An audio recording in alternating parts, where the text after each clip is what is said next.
everybody, KC0VII Tom, and along with little Duke, who is just being a tyrant. I just got home from work. You want to go get the cats? And he just got out of his pen, his kennel, and he's making fun, chasing the cats around. Overnight this morning, it was kind of interesting watching everything online about the new radio, Yaesu FTX-1F. F is for the U.S. market, the way it looks like. Pricing is starting to leak out, and it is quite interesting. We'll show some websites I was going through. You got to remember, I work at a small community college, and today happened to be graduation day, end of the semester graduation day, and I'm on the help desk. So the help desk in the morning was quite slow. I had a couple calls, not too many. Then in the afternoon, the graduation ceremonies came on. That's when we got busy. So that gave me some time to cruise around the internet and take a look at some of the pricing that's getting leaked out. Some stores are releasing pricing now, but shipment is going to be in the end of May after Hamvention. Let's take a look at this.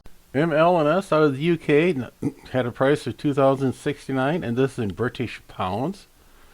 Something to remember. And just a straight FTX was £15.99. Here's a list of all the different accessories in British pounds. So don't get too carried away when you see this. As you scroll through this, they go, all the different accessories, and we'll scroll down here, and they talk about, just the overview, the product description, shipping and return. A lot of this is written up by Yaesu, except for the shipping and returns. I did find one site, it was just a sheet that showed Canadian pricing, and just for the head was $17.50 Canadian dollars and $2,400 for the whole Optimi kit. So, Gigaparts, they had $14.99.95. Again, real basic website, probably just got thrown together. They go through pretty much the same write-up here from Yaesu. I did not see anything about the full Optimi kit. I'm sure that'll be coming out here next.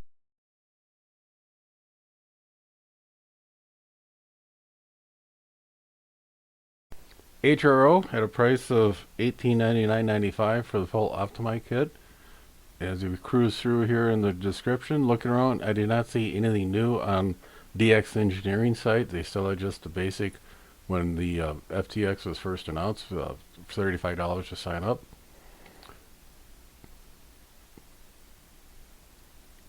And HRO had $14.99.95 for just a head itself.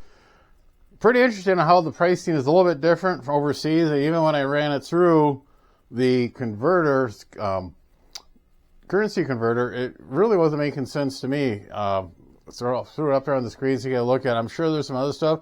And the other thing everybody online was asking about, what about the tariffs? We're still going to get involved with some tariffs. We're not sure how this is going to affect it. Like I said in the last video, I probably will not be getting the big Optima. I don't need another 100 amp radio here. I'm really interested in it. It's something I can start out doing potos and sodas and take camping. But the e-bike, it'd be kind of neat to put that in a backpack in the back, one of the back baskets, do bicycle mobile. I was interested. I was surprised that it will do the ATIS 120 antenna, which is really neat. I mean, we have one on the camper, the old camper. The camper sold now, and we could contact a lot of people. That had a tremendous footprint when we used that on that camper. We were actually getting better signal reports than the vertical antenna here at the house or the dipole antenna. I picked up a second ATIS, and I had it mounted at the end greenhouse, and that's kind of a hoop-shaped building with galvanized piping in and fencing, and the plastic laid on top of the fencing. That made a heck of a ground plane. That was probably the best little antenna I ever had so far. So I'm really seriously looking at just the straight shell, the 6-watt one for sure. I want to read more up on what comes with that basic unit. The 10-watt external DC powered one could be kind of handy. I could see that using one of the UPS units here when we're out camping, set a picnic table, probably rig up some type of mount for the ATIS. The second ATIS I got and run on that, be a lot easier.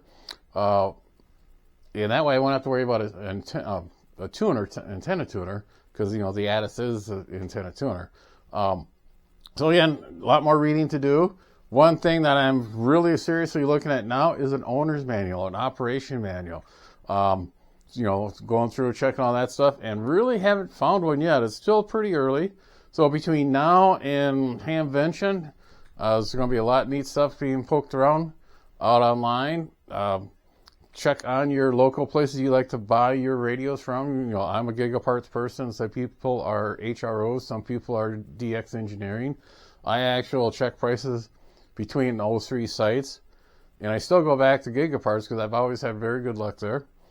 I should get a underwriting from them or ad from them, sponsor. That's what I'm trying to think of. But don't forget, we got Kenwood out there. Kenwood's been promising a new mobile VHF, UHF amateur radio, and they had a mock-up at the last couple of big shows, and hopefully here at Hamvention they'll have something new. Kenwood kind of took a step back from the amateur market the last quite a few years. A lot of people don't realize Kenwood and JVC merged back, I'm not quite sure. We'll just say sometime in the early 2000s. And then they merged with EF Johnson, or absorbed EF Johnson. A place I learned a lot of my RF and a lot of radio was when I was working with EF Johnson up in Waseca, Minnesota. They are now based down in Dallas, or was in Dallas. Now they're part of the Kenwood JVC family. And I can see, I've been through a couple mergers where you got all the stuff, you're selecting, who's going to run the company, who's going to be the guides, who's going to be managers, and the product line, merging the two product lines together. I can't imagine doing it to three companies. And, Kenwood and EF Johnson, they had a lot of the same market products, land mobile for farmers, public service. Kenwood did have amateur radio. Johnson got out of the amateur radio a long time ago. Then you pick up JVC, who was doing a lot of weird stuff, and now they're coming out with stuff. So I don't need another mobile, but I'm really interested in what that Kenwood radio is going to look like and what it can do. I kind of suspect they're going to use a lot of their land mobile they use in the public services and bring it down to the amateur radio band. But we'll have to wait and see. Anybody come across an operator's manual, drop the link down in the description or the comment section, so we can kind of read up, get some more information. I'm feeling better, as you can tell. I'm a little bit more excited. I'm getting more, visual, emotional wise. This is going to be really neat, and the pricing is. I knew it was going to be more than an IC 705, and everybody says no, they're going to try to undercut it. But this does a lot more than the 705 did. I mean, if you take a look at all the different options and features you can have on it, it should be a little bit more because there's more parts in there. You got to remember, back when the 705 came on, it made the same amount of noise in the market as what this FTX is making right now. It's going to be an interesting summer here in the amateur radio world. And the alien is not quite yet. It's trying to make a comeback. And 7-3, everybody, take care. Duke. Walter's going to get you. Be sure to tell your friends, neighbors, other hams. Subscribe, hit that bell to get notification when new videos come out. Add comments below. 7-3, everybody.